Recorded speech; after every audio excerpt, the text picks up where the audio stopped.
Hello, I'm talking today with Professor Modjaba Sadria, the newly appointed Director of the Australian Centre for West and Central Asian Studies. I'm discussing with Professor Sadria the role of Iran in contemporary society. I started by asking him for his view about the importance of positioning Iran in West Asia.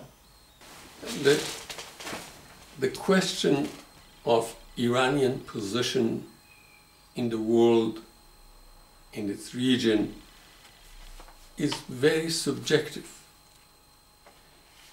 And it has changed. It has evolved. And what we can say today is there are different understanding and different perceptions of place of Iran, importance of Iran.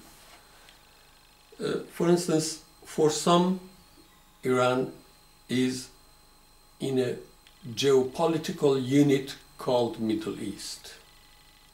Middle East is a geopolitical concept and Iran is part of it. For others, Iran is read in a religious perspective, is a Muslim society, is an important country of Muslim world. As Iran is a multicultural, multi-ethnic and multi-religious society, I consider very important to use in order to define Iran somehow a more neutral concept. And though Asia as a concept itself might be charged ideologically, but I consider locating in the geography of Asian continent, Iran, would help to somehow have a more solid and more, at the same time, neutral ground to define it. And therefore, I consider Iran being a society in Western Asia.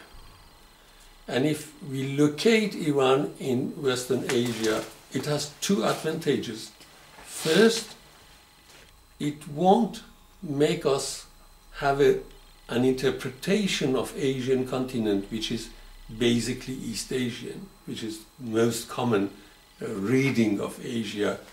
Sometimes we include India, and this is recently, but mostly when we use the concept of Asia, it concerns rather East Asia.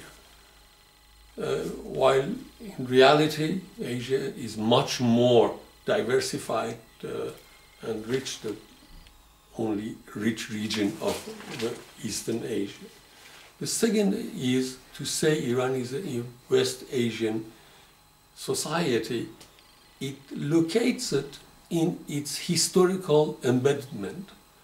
Iran has been primarily, in its long history, interacting with the rest of Asia.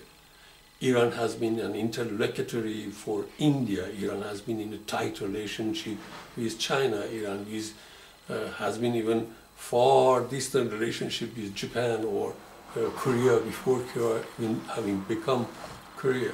So interactions of Iranian society was largely in Southeast Asia, Central Asia, South Asia, and East Asia historically. Therefore, locating Iran in West Asia at the same time spouses this long historical process and puts it in much solid and neutral ground of Western Asia geography. Thank you. Let's turn to talking about the nature of Iranian society itself. Can you start by telling us what some of the special features, in particular the strengths of Iranian society are, that we in the West need to be aware of? This is fascinating because there is a contradictory and simultaneously similar reading of Iran from some people in Iran and many out of Iran, which is interpretation of Iran primarily from political lens. So some in Iran interpret Iran primarily in political perspective, and many in international community interpret Iran primarily from political perspective. While in my understanding, Iranian society is primarily a very dynamic, creative, inventive society in many levels. What interests me, and sometimes we hear echo of it in international community, is the capacity of Iranian society in last, let's say, 40 years, 50 years, to have come to the fields of art, literature, culture in a very impressive ways. If Iranian movies are well known by many movie lovers across the planet, Iranian music as a kind of music that is fusing Iranian traditional musical instruments with Western instruments, and they are creating the kind of music which is called in Iran fusion music, is becoming an element of international musical stage. And Iranian paintings, contemporary paintings, Iranian artists in that field are becoming part of creativity in contemporary paintings. So if these tip of the iceberg are so impressive, one can imagine what is the body of this iceberg that has allowed this much of it to be seen internationally. And this is what I think is most interesting in Iran, is a very impressive body of a generation, let's say between 20 and 45, 50 years old, that have spent a lot of effort to come in the field of art, literature, music, culture as their primary expression. And this is a mutation of that society from the stage that expression in political terms were primary quest of few generations, to this new stage where expression in art, culture, music, literature has become much more important, much more meaningful, and behind that there is a massive movement that is feeding it. Iranian society has been going through some difficult times over the last few decades, and in particular there have been certain obstacles to exchanges between Iran and the West. For example, there are United Nations sanctions and there are political controversies in relation to Iran's supposed nuclear program. Could you comment on how you see the limitations that are currently that we're currently being faced with in relation to the possibility of Iran and the West having a more harmonious relationship? If you allow me, I take a distance from your question in order to explain my perspective. I think we are living a very particular moment of history that all of us is good to understand. We are not in a situation that major power can impose behavior to others. The transformation of the world has attained this situation that any smaller possible that we can think, imagine, unit which is willing and organized can disturb well-functioning of the world. We have seen it many times repeated. If today a very small in number, very small in capacity phenomenon such as what is called ISIS is able to become such a major international issue. A major international issue that requires mobilization of so many resources to confront this very small unit. Then we can grasp the new reality of the world, that actors, even sub-nation states, have a lot of capacity of disturbances, and therefore going towards this eventual disturbing factor through only power, and further considering might is right because we have power, we are correct, these perspectives do not answer to the necessities of such a complex world. Iran is a government, regime, society. Each of them is a certain real capacities. And these capacities require to be recognized, to be seen, and to be interacted with. We cannot decide because we don't like this or that part of orientation of those who are managing these capacities, because we don't like it, to deny the existence of the capacity or try to disturb it. We can try to disturb it, but there is a warning that I would like very strongly to make, which is if we disturb it, the cost of it will be extremely high for the world community, for international community.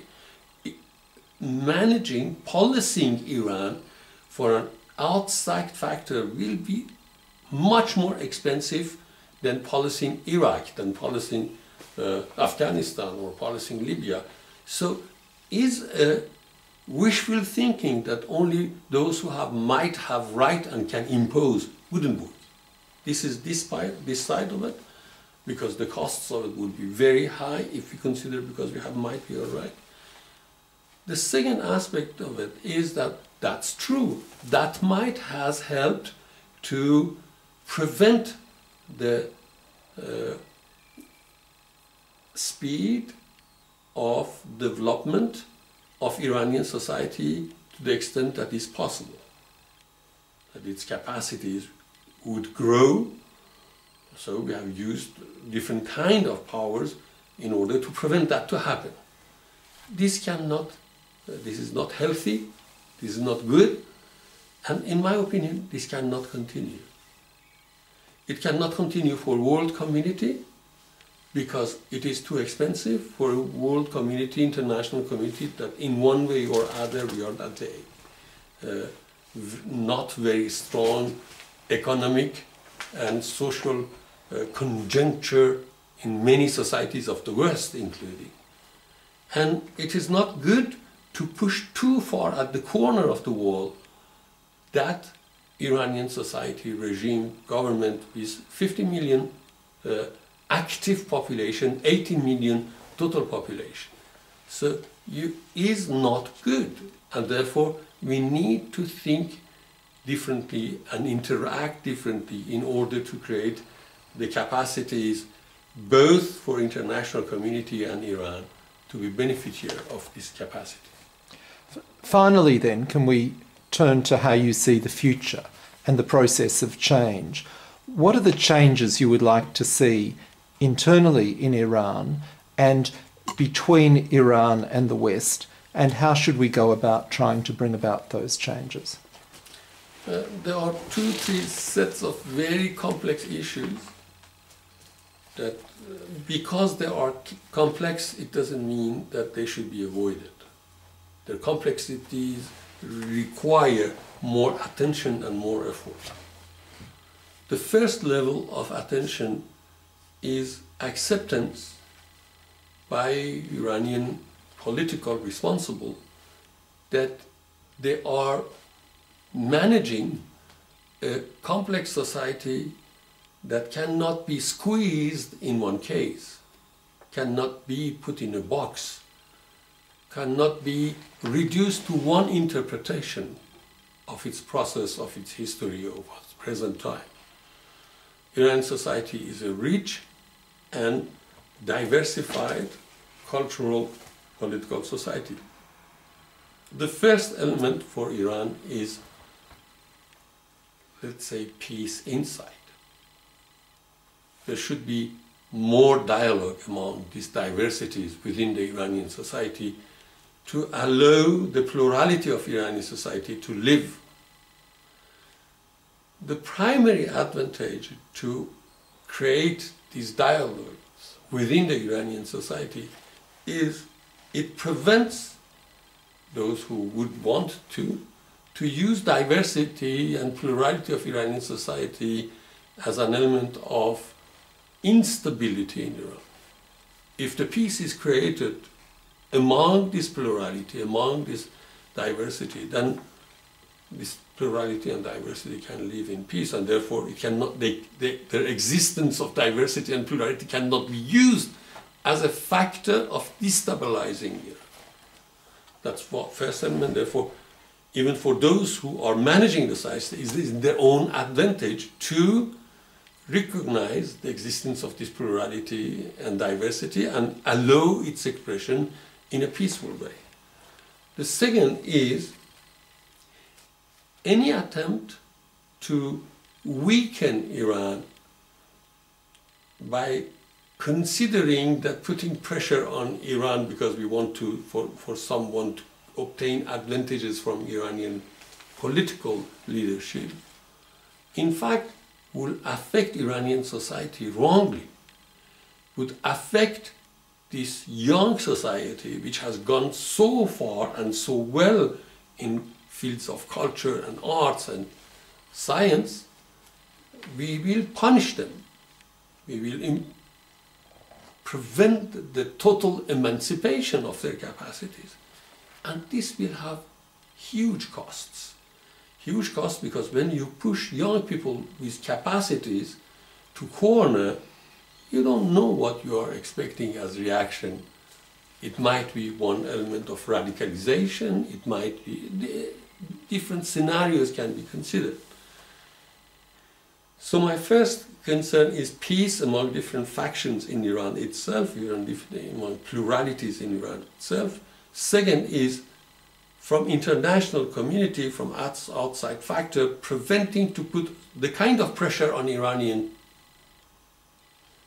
country, which includes government, political institutions, and society, because the pressure that we put on political institutions, regime, will be transferred over the society, and that pressure, on the contrary of the calculation of some that might be served as opposition to the regime, pushing the people to oppose the regime, might create within the population new radical tendencies that we can even not conceive it today.